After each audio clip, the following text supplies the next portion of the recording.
동희가 피를 토하며 의식을 잃자 곧바로 119를 불러 수술했던 병원으로 향했다는데요.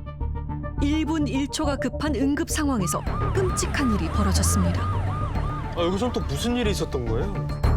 119 측에서 사전 통보를 했어요.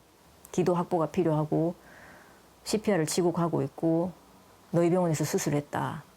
사전 통보를 했는데 거의 다 와가는데 6분인가 5분 정도 남겨두고 다 와갔는데 환자를 수용할 수 없다.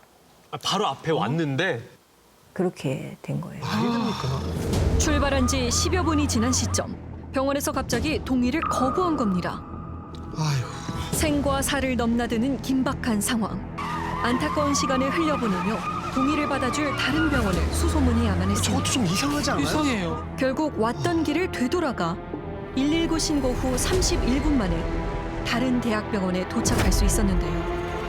아니 응급 상황에서 골든타임이 얼마나 중요한데. 아니 1분 1초에 지금 목숨이 왔다 갔다 하는 거 아니에요? 본인 환자를, 아기를 그것도 사전 통보해서 수술 받은 하나라고 얘기를 다 고지를 하고 간 건데 권역응급의료센터를 갖추고 있고 소아응급의료센터를 갖추고 있는 병원이 그것도 다 와갔는데 왜 거부를 했는지. 이게 말이 됩니까? 동의를 거부한 그 병원은 권역응급의료센터였습니다. 이곳은 다른 의료기관에서 이송되는 중증 응급의료 환자의 수용을 담당하는 곳이었는데요. 아니 권역 응급 의료센터는 규모가 엄청 크잖아요. 그거 하라고 만든 병원이에요. 그렇죠. 그런데 그런 곳에서 이송 중인 환자를 거부했어요. 정말 너무 충격적인 거 아닙니까? 그러니까 그러라고 만든 곳인데 일단 응급 조치를 당연히 했어야 되는 거 아닌가요? 대체 동의를 거부한 이유는 무엇이었을까요? 이거는 분명히 이유가 있어야 될 것 같은데요. 예. 이제 확인해 보니까 CPR 중이라서 그 수용 불가하다고 이렇게 연락이 왔더라고요. CPR 환자가 있다는 이유로 이송 중인 환자를 권역응급의료센터가 이렇게 거부하는 사례가 종종 발생하는 건가요? 그랬던 경우는 제가 이제 그 근무하는 동안에는 없었거든요. 근데 이런 경우도 저도 처음이라 가지고. 구급대원조차 난생 처음 겪어본다는 상황. 늦어진 응급처치로 의식을 회복하지 못한 채 5개월을 버티다 동희는 끝내 숨을 거두고 말았습니다.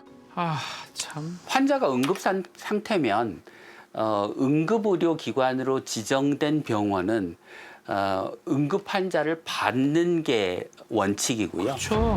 그렇다면 심폐소생술 환자가 있다는 이유로 이송 중인 환자를 거부할 수 있는 걸까요?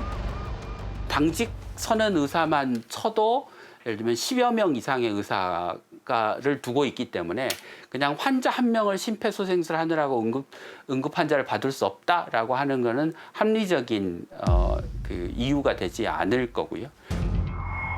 도저히 이해할 수가 없습니다. 서면으로 병원의 입장을 물어봤는데요.